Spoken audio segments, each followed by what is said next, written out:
कहानियाँ हिंदी। सुबह का समय है। सुमतिपुरम गांव की चौपाल पर गांव के बड़े बुजुर्ग रामप्पा और सुब्बैया बैठकर आपस में बातचीत कर रहे हैं। तभी वहां दो बैलगाड़ियों में शहर का व्यापारी चिंतामणि और उसका नौकर गंगाराव आकर उतरते हैं। चिंतामणि के पहने हुए रेशमी कपड़े देखकर गांव के लोग हैरानी से देखने लगते हैं। चिंतामणि की नजर सीधे चौपाल के बीचों बीच रखे नीलमणि पत्थर पर पड़ती है। नमस्ते सुमतिपुरम के निवासियों, मेरा नाम चिंतामणि है। मेरी बुद्धिमत्ता के आगे बड़े बड़े पंडित भी सिर झुकाते हैं। मेरा दिमाग हमेशा तेज तलवार की तरह काम करता है। आसपास के गांवों में बड़ी चर्चा है कि आपके गांव के पुरुषों के पास बहुत दिमाग है। वही देखने आज मैं खुद यहां आया हूं। हाँ, हमारे मालिक का दिमाग कोई मामूली दिमाग नहीं है। उसमें अचार की जगह अगाध ज्ञान भरा हुआ है। इनके सवालों का जवाब देना इस पृथ्वी पर किसी के बस की बात नहीं। ओहो गंगाराव जी, मैं भी सोचूं कि आपके मालिक का सिर हमेशा आगे की तरफ झुका क्यों रहता है। उसमें अचार नहीं, ज्ञान भरा है, इसीलिए इतना बोझ है। बहुत बढ़िया, बहुत बढ़िया। सुब्बैया, ऐसे नहीं बोलते। अतिथियों का आदर करना हमारा धर्म है। चिंतामणि जी, हमने भी आपकी बुद्धिमत्ता के बारे में सुना है, पर यहां आने की असली वजह क्या है? साफ साफ बताइए, हमें खेतों में बहुत काम है। मेरी सीधी बात मेरी शर्त में ही है रामप्पा। अगर यहाँ के पुरुषों में सच में इतनी बुद्धि है तो मुझसे शर्त लगाओ। मैं 4 कठिन काम बताऊंगा। अगर तुम में से कोई उन्हें पूरा कर दे तो मेरी गाड़ी में भरे रेशमी कपड़े और मेरी पूरी जायदाद आपके गांव के नाम कर दूंगा। शर्त और चुनौतियां हमारे गांव के लिए ठीक नहीं है चिंतामणि जी। आप विश्राम कीजिए और आराम से शहर लौट जाइए। हमें किसी की संपत्ति की जरूरत नहीं है। ओहो, क्या आप डर रहे हैं मुखिया जी? अगर आप मेरी शर्त में हार गए तो चौपाल पर रखा वो प्राचीन नीलमणि पत्थर मुझे देना होगा। मुझे वो पत्थर बहुत पसंद है। बताइए, आपका दिमाग चलेगा या हाथ खड़े करके हार मानेंगे? मैं जानता हूं कि मेरे बुद्धि के आगे तुम लोग टिक नहीं पाओगे, इसलिए डर रहे हो। मान लीजिए साहब, हमारे मालिक के आगे आप टिक नहीं पाएंगे। इज्जत से वो पत्थर हमें दे दीजिए, हम चले जाएंगे। रुकिए मुखिया जी, शहर से इतनी दूर आए मेहमान को खाली हाथ लौटाना हमारे गांव की मर्यादा नहीं है। इनकी इच्छा पूरी करते हैं। ठीक है चिंतामणि जी, आपकी शर्त हमें मंजूर है। अपनी बुद्धि को धार दीजिए और पहली चुनौती बताइए। सभासदों सुनो, मेरा पहला काम बहुत आसान है। गंगाराव, गाड़ी में से सबसे बड़ा केले का पत्ता ले आओ। गंगाराव दौड़कर गया और एक लंबा केले का पत्ता ले आया। चिंतामणि ने उस पत्ते को चौपाल के सामने जमीन पर बिछा दिया। रामप्पा, अब तुम और मैं दोनों एक साथ इस पत्ते पर खड़े होंगे, लेकिन शर्त यह है कि एक ही पत्ते पर रहकर भी न मैं तुम्हें देखूंगा और न तुम मुझे। मैं हाथ फैलाऊं तो भी तुम तक ना पहुंचूं। आंख पर पट्टी नहीं बांधनी है और न ही एक दूसरे की तरफ पीठ करके खड़े होना है। मैं तुम्हारी तरफ देखूं तो तुम्हें भी मेरी तरफ ही देखना है। किसी चीज से बांधना भी नहीं है। क्या यह संभव है? देखा हमारे मालिक का दिमाग। एक ही पत्ते पर खड़े होकर एक दूसरे का चेहरा देखते हुए बिना छुए रहना तो ब्रह्मा जी के बस का भी नहीं है। आप हार गए। नीलमणि पत्थर हमारा हुआ। ये क्या है रामप्पा? एक ही छोटे पत्ते पर खड़े होंगे तो छुपेंगे कैसे? पीठ भी नहीं मोड़ सकते, आंखें भी बंद नहीं कर सकते। ये तो असंभव है। सुब्बैया, घबराओ मत। आंखें खोलकर देखने पर प्रकृति हर समस्या का हल दिखाती है। चिंतामणि जी, कृपया वो केले का पत्ता लेकर चौपाल के पास वाले पंचायत कमरे के दरवाजे के पास चलिए। उसके बाद आगे होता है क्या, ये देखते जाओ। हाँ। सब लोग उस कमरे के दरवाजे के पास गए। उस कमरे का एक बड़ा लकड़ी का दरवाजा था। सुब्बैया, दरवाजे के नीचे की दरार से इस पत्ते को आधा अंदर और आधा बाहर रख दो। सुब्बैया ने पत्ते को दरवाजे के नीचे दरार में रख दिया। रामप्पा कमरे के अंदर जाकर पत्ते के आधे हिस्से पर खड़ा हो गया। चिंतामणि बाहर वाले आधे हिस्से पर खड़ा हो गया। रामप्पा ने दरवाजा जोर से बंद कर लिया। चिंतामणि जी, अब मैं केले के पत्ते पर ही खड़ा हूं और आप भी उसी पत्ते पर हैं ना? हम एक ही पत्ते पर हैं। आप मेरी दिशा में देख रहे हैं, मैं आपकी दिशा में, लेकिन बीच में ये लकड़ी का दरवाजा है। आप आंखें खोलकर भी मुझे नहीं देख सकते और हाथ फैलाकर छू भी नहीं सकते। आपकी पहली चुनौती पूरी हुई। बाप रे मालिक, इसने तो पत्ते को दरवाजे के नीचे रखकर हमें चकमा दे दिया। इसका दिमाग तो पारे की तरह दौड़ रहा है। ये धोखा है रामप्पा, तुमने मेरी ही बातों से मुझे हरा दिया। खैर, मेरी दूसरी चुनौती के आगे तुम्हारा दिमाग काम नहीं करेगा, देख लेना। सब लोग फिर से चौपाल के पास आ गए। चिंतामणि गुस्से में हाथ पीछे बांधकर सोच रहा है। रामप्पा, पहली चुनौती तो तुमने चालाकी से जीत ली। अब सुनो, गंगाराव, गाड़ी में से 50 किलो रेत की बोरी लाकर मेरे कंधे पर रखो। गंगाराव ने बहुत मेहनत करके वो भारी बोरी चिंतामणि के कंधे पर रख दी। चिंतामणि उस बोझ से थोड़ा झुक गया। सुनो रामप्पा, ये बोरी बहुत भारी है और मैंने इसे कसकर पकड़ा है। तुम मुझे छू नहीं सकते, डरा नहीं सकते, ना ही मुझ पर पानी डाल सकते हो। तुम्हें 3 कदम दूर ही खड़े रहना है, लेकिन 1 मिनट के भीतर ये बोरी मेरे कंधे से जमीन पर गिर जानी चाहिए। कैसे करोगे, ये तुम्हारी मर्जी। रामप्पा, ये तो बहुत मुश्किल है। उसने कसकर पकड़ रखा है। बिना छुए बोरी गिराने के लिए तो मंत्र चाहिए। इसका घमंड बहुत बढ़ गया है। क्या हुआ रामप्पा जी, चेहरा पीला क्यों पड़ गया? हमारे मालिक की पकड़ बहुत मजबूत है, वे बोरी नहीं छोड़ेंगे। आप शर्त नहीं जीत सकते। सुब्बैया के कान में कुछ फुसफुसाया। सुब्बैया के चेहरे पर बड़ी सी मुस्कान आ गई। अरे रे रामप्पा, वहां देखो। गंगाराव के दाहिने पैर के नीचे कीचड़ में कुछ पीला पीला चमक रहा है। बिल्कुल सोने का बड़ा सिक्का लग रहा है। इतने दिनों से इस चौपाल के नीचे सोना होने की बात सच निकली। क्या? सोना? कहाँ कहाँ? सोना सुनते ही चिंतामणि की आंखें चमक उठीं। उसके अत्यधिक लालच ने उसके दिमाग को सोचने नहीं दिया। सोना सिर्फ मेरा होना चाहिए।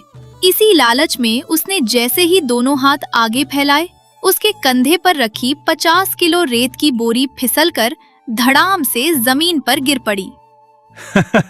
देख लिया मुखिया जी, चिंतामणि जी ने अपनी बोरी खुद जमीन पर गिरा दी। मैंने इन्हें छुआ नहीं, ना ही डराया। इनके मन के लालच ने ही बोरी छुड़ा दी। दूसरा काम भी पूरा हुआ चिंतामणि जी। अरे मालिक, यहाँ कोई सोना नहीं है, सिर्फ सूखी हल्दी की गांठ है। इसने झूठ बोला और आप लालच में बोरी छोड़ बैठे। हमारी इज्जत नीलाम हो गई। धोखा, फिर से धोखा। तुमने मेरी बुद्धि को भ्रमित कर दिया। चिंतामणि अब पूरी तरह बौखला चुका है। किसी भी तरह रामप्पा को हराना ही उसका हट है। रामप्पा, तुम बातों के जाल से जीत रहे हो। अब जो काम मैं कहूंगा उसमें कोई चालाकी काम नहीं आएगी। उस पास वाले आम के बगीचे के बड़े कमरे की तरफ चलो।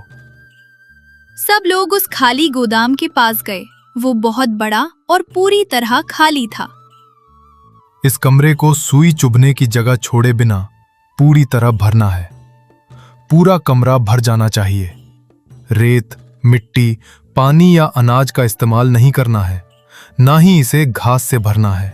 मैं तुम्हें आधा घंटा देता हूं। इस कमरे को जिससे भरना हो भरो। ये असंभव काम है। अब तुम्हारी हार तय है। रामप्पा, ये बहुत कठिन है। मिट्टी या अनाज के बिना इतना बड़ा कमरा भरना किसी के बस का नहीं। ये कैसी अजीब चुनौती है। ये हम दोनों को बहुत ही चालाकी से हराना चाहती है। मुश्किल है पर नामुमकिन नहीं। तुम्हें ये चुनौती पर करना ही होगा। सुब्बैया, इंसान की आंखें जो ना देख सकें, सृष्टि में ऐसी बहुत सी चीजें हैं। जो चीजें आंखों से दिखें, सिर्फ उन्हीं से कमरा भरना जरूरी नहीं है। मेरी एक छोटी सी मदद करो। हमारे फूलों के बगीचे से एक टोकरी भरकर ताज़ा चमेली के फूल ले आओ और साथ ही जो पुराना भजन तुम रोज गाते हो उसे जोर जोर से गाते हुए आओ। ताजा चमेली के फूल लेकर जोर जोर से गाते हुए आया। उसके गाने में कोई ताल सुर नहीं था, वो बहुत ही मजाकिया ढंग से गा रहा था। चिंतामणि जी आइए, मैंने ये कमरा भर दिया है। रामप्पा ने चमेली के फूलों की टोकरी कमरे के बीच में रख दी। पूरे कमरे में चमेली की अद्भुत सुगंध फैल गई। इसके बाद उसने सुब्बैया को कमरे के बीच खड़े होकर जोर से गाने को कहा। सुब्बैया के अजीब से गाने से पूरा कमरा गूंजने लगा। देखिए चिंतामणि जी, मेरे रखे चमेली के फूलों से ये पूरा कमरा सुगंध से भर गया है। सुगंध से अछूता कोई कोना नहीं बचा, और अगर कोई थोड़ी बहुत जगह रह भी गई हो तो उसे हमारे सुब्बैया के इस भजन की आवाज ने भर दिया है। कमरा सुगंध और ध्वनि से पूरी तरह भर चुका है। लीजिए, कमरा भर गया, तीसरा काम भी पूरा। बाप रे मालिक, इसका गाना सुनकर मेरे कान फटे जा रहे हैं। पूरे कमरे में इसी का गाना गूंज रहा है। रामप्पा सही कह रहा है, कमरा भर गया और हमारी इज्जत भी भर गई। चलिए भागते हैं। चुप रहो गंगाराव, ये भी बातों का जाल है।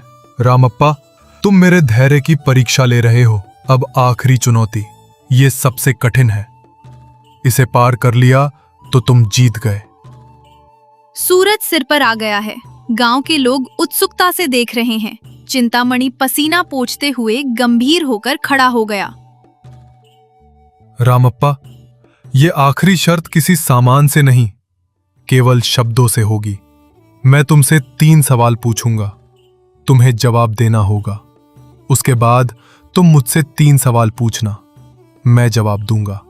तुम्हारे पूछे 3 सवालों में से अगर किसी एक का भी जवाब मैंने नहीं में दिया तो मैं हार जाऊंगा, लेकिन मैं किसी सवाल का जवाब नहीं में नहीं दूंगा। तुम्हें मुझसे नहीं कहलवाना है। रामप्पा, वो बहुत चालाक है। हमारे सवालों का जवाब वो हाँ या सच है कहकर दे देगा। नहीं क्यों कहेगा? उसने अपने मन पर पूरा नियंत्रण रखा होगा। इसे जीतना मुश्किल है। इंसान का मन हमेशा एक जैसा नहीं रहता सुब्बैया। घमंड कभी इंसान को सतर्क नहीं रहने देता। ठीक है चिंतामणि जी, पहले आप ही पूछिए। रामप्पा, क्या तुम बुद्धिमान हो? हाँ। क्या तुम्हें इस गांव से प्रेम है? बिल्कुल है। क्या इस शर्त में हारने के लिए तैयार हो? इसका जवाब समय देगा। ठीक है, अब तुम्हारी बारी रामप्पा। मुझसे नहीं कहलवा कर दिखाओ। चिंतामणि जी, क्या आप आसपास के गांव में सबसे अमीर व्यक्ति हैं? हाँ, मेरे जितना अमीर कोई नहीं है। आप बहुत बुद्धिमान हैं। आपका दिमाग बहुत तेज है ना? बिल्कुल, मेरी बुद्धि का कोई जवाब नहीं। हाँ। रामप्पा एक क्षण रुका, पास खड़े गंगाराव की तरफ देखकर मुस्कुराया। फिर चिंतामणि की आंखों में सीधे देखते हुए बहुत गंभीर और थोड़े गुस्से भरे स्वर में पूछा। चिंतामणि जी, अमीर और बुद्धिमान होने की बात तो आपने मान ली, लेकिन परसों रात हमारे गांव के मंदिर के पीछे से प्राचीन सोने के सिक्कों की पोटली क्या आपने ही चुपके से चुराई थी? वो चोरी आपने ही की थी ना? सच बताइए। चोरी शब्द सुनते ही चिंतामणि की धड़कनें जैसे रुक सी गईं। गांव वालों के सामने खुद को चोर सुनते ही उसका अहंकार चोटिल हो गया। इज्जत जाने के डर ने उसके दिमाग पर पर्दा डाल दिया। वह शर्त का नियम भूलकर गुस्से में आग बबूला होकर चिल्लाने लगा। अरे रामप्पा, ये क्या बकवास है? मैं एक बहुत ही प्रतिष्ठित व्यापारी हूँ। मैंने कोई चोरी नहीं की। मैंने वो सोने के सिक्कों की पोटली नहीं चुराई। मेरे पास वो पोटली नहीं है। नहीं नहीं नहीं। सुन लिया मुखिया जी, शहर के व्यापारी ने अपने ही मुंह से 3 बार नहीं स्वीकार कर लिया। मेरे तीसरे सवाल का जवाब आपने नहीं दिया चिंतामणि जी। आप शर्त हार गए। हाय मालिक, इसने आपको चोर कहा और आप गुस्से में शर्त भूलकर नहीं नहीं चिल्ला पड़े। इसकी बुद्धि के आगे हम तो बह गए साहब। इसका जाल बहुत मजबूत था, हम पूरी तरह फंस गए। अब अपनी गाड़ी इन्हें ही देनी पड़ेगी। हमारी इज्जत का जुलूस निकल गया। चिंतामणि का चेहरा पीला पड़ गया। उसे समझ आ गया कि उसके अपने गुस्से ने ही उसका खेल बिगाड़ दिया। रामप्पा की बुद्धिमत्ता के आगे उसका घमंड चूर चूर हो गया। उसे समझ नहीं आ रहा था कि क्या बोले। रामप्पा, तुम्हारे तर्कों के आगे मेरा घमंड पूरी तरह हार गया। असंभव सवालों के उससे भी असंभव जवाब देकर तुमने मेरा मुंह बंद कर दिया। मेरे गुस्से का इस्तेमाल करके तुमने मुझसे ही शर्त हरवा दी। सुमतिपुरम के पुरुषों में सचमुच बहुत बुद्धि है, मैं सहर्ष स्वीकार करता हूं। मेरी घोड़ा गाड़ी और उसमें रखे रेशमी कपड़े शर्त के मुताबिक सब आपके गांव का हुआ। मुझे जाने दीजिए। देख लिया चिंतामणि जी, दूसरों की संपत्ति और गांव के सम्मान को कम आंककर लालच के साथ आएंगे तो आखिर में ऐसे ही खाली हाथ जाना पड़ेगा। हमारे लोगों के पास शारीरिक बल से ज्यादा बुद्धि बल है। चिंतामणि और गंगाराव दोनों शहर लौटने की तैयारी करने लगे। उनके चेहरों पर हार साफ दिख रही थी। तभी रामप्पा ने उन्हें रोका। रुकिए चिंतामणि जी, हमें आपकी संपत्ति नहीं चाहिए, अपनी गाड़ी आप ले जाइए। ये क्या कह रहे हो रामप्पा? शर्त तो तुम जीते हो, फिर मेरी संपत्ति मुझे वापस क्यों दे रहे हो? हमारे सुमतिपुरम के लोगों के पास सिर्फ बुद्धि बल ही नहीं, दया का भाव भी है। अपनी मेहनत से उगाए अनाज के अलावा पराये धन को मुफ्त में लेना हमारी परंपरा नहीं है। जैसे हमारे गांव का नीलमणि पत्थर हमारी जान है, वैसे ही आपकी मेहनत की कमाई आपके लिए कीमती है। उसे छीनना धर्म नहीं है। आपका घमंड हार गया, हमारे लिए इतना ही काफी है। अब आप खुशी खुशी जाइए। रामप्पा जी, आपकी बुद्धि ही नहीं, आपके बड़े दिल के आगे भी हम नतमस्तक हैं। आपने मालिक का घमंड तोड़ा, पर उनका पेट नहीं छीना। आप तो देवता हैं साहब। रामप्पा, आप बहुत महान हैं। मेरे अहंकार को आपने अपने शब्दों से ही जीत लिया। अब सुमतिपुरम का नाम सुनते ही मैं हाथ जोड़कर प्रणाम करूंगा। आपका बुद्धि बल हमेशा बना रहे। अब चलता हूं। चिंतामणि और गंगाराव खुशी खुशी अपनी गाड़ी में बैठकर चले गए। शारीरिक शक्ति से लड़े युद्ध में किसी न किसी का नुकसान होता है, लेकिन बुद्धि बल से लड़े युद्ध में केवल शत्रु की नकारात्मक सोच का अंत होता है और इंसान सुरक्षित रहता है।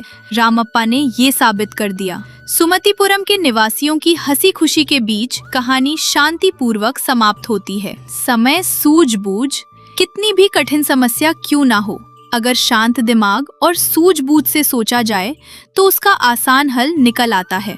समस्या दिखने में कैसी है इससे फर्क नहीं पड़ता, सोचने के तरीके से वो आसान बनती है। अहंकार से बचें। अपनी बुद्धि या धन संपत्ति पर कभी घमंड नहीं करना चाहिए। दूसरों को कम आंकने से अपमान ही हाथ लगता है। क्रोध पर नियंत्रण। अंतिम शर्त में चिंतामणि अपने गुस्से के कारण ही हारा। आवेश हमेशा विवेक को मार देता है। क्षमा और दया भाव। जीत हासिल करने के बाद भी किसी की मेहनत की कमाई ना छीनना ही सच्चे मनुष्य की पहचान है। ज्यादा लालच इंसान को किस मोड़ पर ले आता है? बिना किसी अनुभव के किसी नए काम में हाथ डालकर रातों रात करोड़पति बनने का सपना देखने वाले वेंकटैया की कहानी है ये।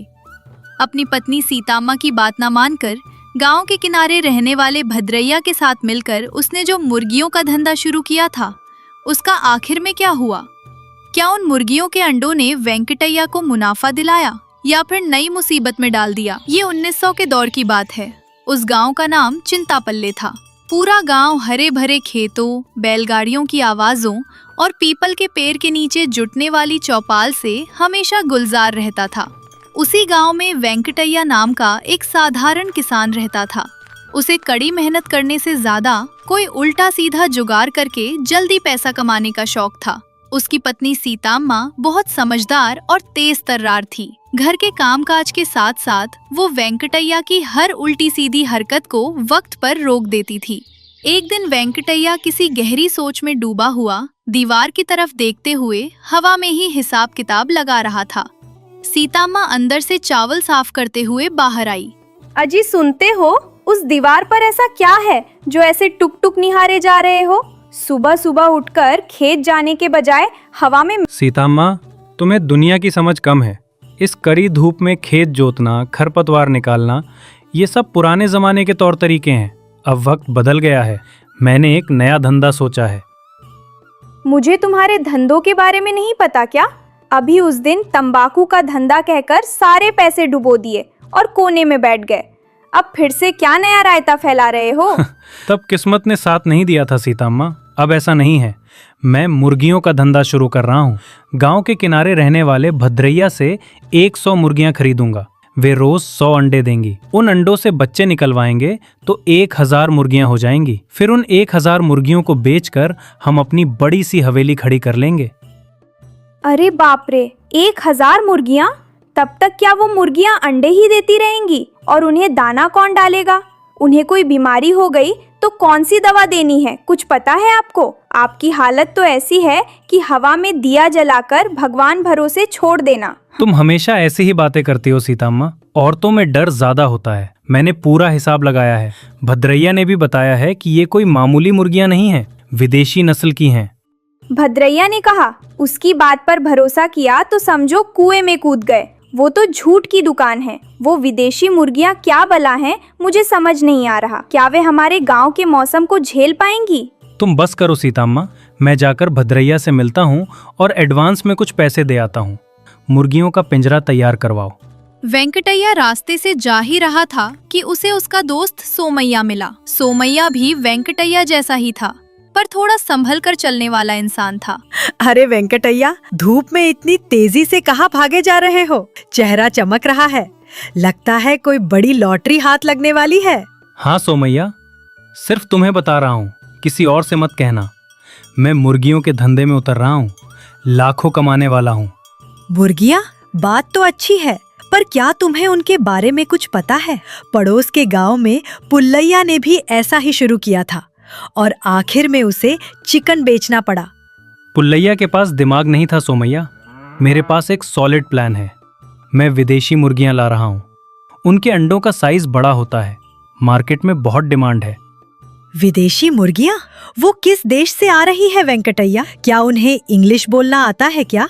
सोमैया, तुम भी बिल्कुल सीता अम्मा जैसी बातें कर रहे हो। मुझे जाकर भद्रैया से मिलना है। लेट हो रहा हूँ। भद्रैया अपनी दाढ़ी पर हाथ फेरते हुए वेंकटैया का ही इंतजार कर रहा था। भद्रैया इस गांव का सबसे शातिर धोखेबाज आदमी माना जाता था। आओ वेंकटैया, मैं तुम्हारा ही इंतजार कर रहा था। ये देखो, इन मुर्गियों को देखो। इनका रंग और रूप देखा? ये मामूली मुर्गियां नहीं हैं। इन्हें मैंने सीधे सिंगापुर से मंगवाया है। सिंगापुर से? अरे बाप रे, तभी ये इतनी सफेद हैं क्या भद्रैया? तो क्या इनके अंडे भी सफेद रंग में चमकेंगे? चमकने की क्या बात करते हो वेंकटैया? मैंने तो सुना है कि उन अंडों से निकलने वाले चूजे पैदा होते ही सोने के रंग के होते हैं। अगर तुम इन्हें ले जाकर पालोगे तो गांव में सबसे अमीर तुम ही बनोगे। तो कीमत कितनी है भद्रैया? मेरे पास इस वक्त 50 सोने के सिक्के हैं। 50 सिक्के? वैसे तो ये मुर्गियां 10 सिक्के की एक हैं, लेकिन तुम मेरे दोस्त हो, इसलिए ये 10 मुर्गियां तुम्हें सिर्फ 50 सिक्के में दे दूंगा। ये सिर्फ तुम्हारे लिए मेरा प्यार है। सिर्फ 10 मुर्गियां भद्रैया? मुझे लगा तुम 100 दोगे। 100 मुर्गियां तुम अभी संभाल नहीं पाओगे वेंकटैया। पहले इन 10 मुर्गियों से शुरू करो। जब वे अंडे देना शुरू करेंगी तो वे अंडे मुझे लाकर देना। मैं मशीन से बच्चे निकाल कर दूंगा, तब तुम्हारा बिजनेस बढ़ेगा। ठीक है भद्रैया, ये लो 50 सिक्के। इन 10 मुर्गियों को पकड़कर मेरे घर भिजवा दो। वेंकटैया मुर्गियों को लेकर घर पहुंचा। सीतम्मा उसका इंतजार कर रही थी। उसके साथ उसकी सहेली पुल्लम्मा भी खड़ी थी। क्यों सीतम्मा, सुना है तुम्हारे पति सिंगापुर की मुर्गियां ला रहे हैं? पूरे गांव में यही चर्चा है। पता नहीं कैसा सिंगापुर है पुल्लम्मा। देखना है कि उस भद्रैया ने कौन सी मुर्गियां इसके मत्थे मड़ी हैं। लो, आ गए हमारे मालिक। सीतम्मा, देखी ये मुर्गियां कितनी सुंदर हैं। पुल्लम्मा, तुम भी देखो, ऐसी मुर्गियां हमारे गांव में कभी देखी हैं क्या? वेंकटैया जी, ये सिंगापुर की मुर्गियां हैं या हमारे पड़ोसी बंजारों की मुर्गियां? मुझे तो ये अपनी देसी मुर्गियां जैसी ही लग रही हैं। कहीं इन पर रंग तो नहीं चढ़ा रखा है? पुल्लम्मा, तुम जल रही हो। तुम्हारे पास सिर्फ गायें हैं, मुर्गियां नहीं है ना, इसलिए ऐसी बातें कर रही हो। पर इन्हें खिलाओगे क्या? हमारे पास जो अनाज है, अगर वो सब इन्हीं के पेट में चला गया तो हमारे खाने के लिए क्या बचेगा? इन्हें अनाज की जरूरत नहीं है सीतम्मा, ये स्पेशल मुर्गियां हैं। इन्हें बस अच्छे दाने और पानी दे दो, काफी है। कल से देखना, ये अंडों की बारिश कर देंगी। अंडों की बारिश? अच्छा अच्छा, देख लेंगे। पहले उन्हें उस दरबे में बंद करके ताला लगाओ। नहीं तो रात को सियार उठा ले जाएंगे। वेंकटैया सुबह सुबह उठकर मुर्गियों के दड़बे के पास गया। सीताम्मा हाथ में कॉफी का गिलास लिए बाहर आई। सीताम्मा, गजब हो गया। देखो, 10 मुर्गियों ने 10 अंडे दिए हैं। देखो ये अंडे कितने बड़े बड़े हैं। अजी, ये मुर्गी के अंडे हैं या कछुए के? इनका रंग हरा सा क्यों लग रहा है? यही तो विदेशी मुर्गियों की खासियत है सीताम्मा। अब इन्हें सावधानी से टोकरी में रखकर भद्रैया के पास ले जाना होगा। आप खुद ही क्यों नहीं रख देते अंडों को? भद्रैया की क्या जरूरत है? विदेशी अंडों से बच्चे निकालने के लिए भद्रैया के पास एक खास मशीन है। हम खुद करेंगे तो बच्चे ठीक से नहीं निकलेंगे। मुझे तो इस सब पर कतई भरोसा नहीं हो रहा। खैर, जाओ। वेंकटैया अंडों को लेकर भद्रैया के पास जाता है। रास्ते में फिर से सोमैया मिल जाता है। वेंकटैया, उस टोकरी में क्या है? सोमैया, ये विदेशी अंडे हैं। इन्हें मशीन में रखवाने ले जा रहा हूँ। अच्छा, जरा दिखाओ तो। ये अंडे नहीं लग रहे, ये तो रंग पूते हुए पत्थर जैसे दिख रहे हैं। तुम्हारी आंखें खराब हो गई हैं सोमैया, ये दुर्लभ अंडे हैं। भद्रैया अंडों को देखकर मन ही मन मुस्कुरा रहा था। आहा, वेंकटैया, बहुत बढ़िया अंडे लाए हो। इन्हें मैं अपनी इंक्यूबेटर में रख देता हूं। 10 दिन बाद आना, तुम्हारे 10 चूजे तैयार मिलेंगे। लेकिन इसका खर्च 10 सिक्के होगा। 10 सिक्के? अभी तो 50 दिए थे भद्रैया। वो मुर्गियों के थे वेंकटैया, ये मशीन का खर्चा है। विदेशी मशीन है ना, तेल बहुत पीती है। ठीक है भद्रैया, ये लो 10 सिक्के। ध्यान से बच्चे निकलवाना। 10 दिन बाद वेंकटैया बड़े उत्साह से भद्रैया के घर गया। सीताम्मा भी उसके पीछे पीछे आई। उसे भरोसा तो नहीं था, लेकिन वो देखना चाहती थी कि आखिर क्या ड्रामा चल रहा है। भद्रैया, क्या बच्चे निकल आए? सोने के रंग वाले हैं ना? वेंकटैया, एक छोटी सी प्रॉब्लम हो गई है।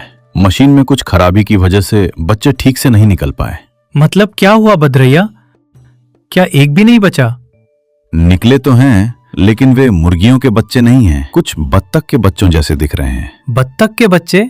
मैंने तो तुम्हें मुर्गी के अंडे दिए थे ना? मैंने तो पहले ही कहा था वेंकटैया, ये भद्रैया तुम्हें बीच मझधार में डुबो देगा। भद्रैया, कहाँ है वो बच्चे? दिखाओ जरा। भद्रैया ने टोकरी में से कुछ अजीब से दिखने वाले पक्षी बाहर निकाले। वे कोई चूजे या बत्तख नहीं थे, बल्कि रंग लगी हुई मामूली गौरैया थीं। अरे ओ भद्रैया, ये चिड़िया हैं। इन पर रंग पोतकर मेरे पति को चूना लगा रहे हो। तुम्हारी सिंगापुर की मुर्गियां यही थी क्या? ये क्या है? मेरे 60 सिक्के कहाँ गए? वेंकटैया, मैं क्या करूं? विदेशी मुर्गियां थी ना, शायद यहाँ का मौसम रास नहीं आया। मौसम खराब नहीं था, तुम्हारा दिमाग ज्यादा चल रहा है। वेंकटैया, देख लिया अपनी मुर्गियों का धंधा। अब इन चिड़ियों का क्या अचार डालोगे? सीताम्मा, मुझे माफ कर दो। मैंने जल्दबाजी कर दी। मैं भद्रैया के झांसे में आकर ठगा गया। भद्रैया, मैं अभी गांव के मुखिया और पंचों को बुलाकर लाती हूँ। हमारे सारे सिक्के अभी के अभी वापस करो। अरे नहीं नहीं सीताम्मा जी, ये लो वेंकटैया के सिक्के, मैं अभी वापस कर रहा हूँ। ये बात गांव में किसी को मत बताना, मेरी इज्जत मिट्टी में मिल जाएगी। चुप करो एकदम। दोबारा ऐसा काम किया तो गांव में रहने नहीं दूंगी। वेंकटैया अपने पैसे लेकर घर वापस आ गया। सीताम्मा ने उसे एक गिलास छाछ दिया। सीताम्मा, तुम्हारी समझदारी कमाल की है। अगर तुम ना होती तो आज मैं सड़क पर आ जाता। अजी, धंधा करने में कोई बुराई नहीं है, लेकिन बिना सोचे समझे दूसरों के झूठ पर भरोसा करके पैसा लगाना बेवकूफी है। रातों रात अमीर बनने का लालच ही इंसान को ऐसी मुसीबतों में धकेलता है। सच कहा सीताम्मा। कल सुबह ही हल उठाकर खेत जाऊंगा। धरती माँ से जो मेहनत की कमाई मिलेगी वही असली मुनाफा है। क्यों वेंकटैया जी, कैसा चल रहा है मुर्गियों का धंधा? आज चिकन पकाने की तैयारी करें क्या? नहीं पुल्लम्मा, वे मुर्गियां वापस सिंगापुर उड़ गईं। अब मैं खेती का धंधा शुरू कर रहा हूँ। सब लोग हंस पड़े। वेंकटैया ने उस दिन से आलस छोड़ दिया और जी तोड़ मेहनत करने लगा। लालच का फल हमेशा बुरा होता है। बिना अनुभव के किसी क्षेत्र में दूसरों के बहकावे में आकर पैसा लगाने से सिर्फ नुकसान होता है। अपनी मेहनत की कमाई ही असली दौलत है।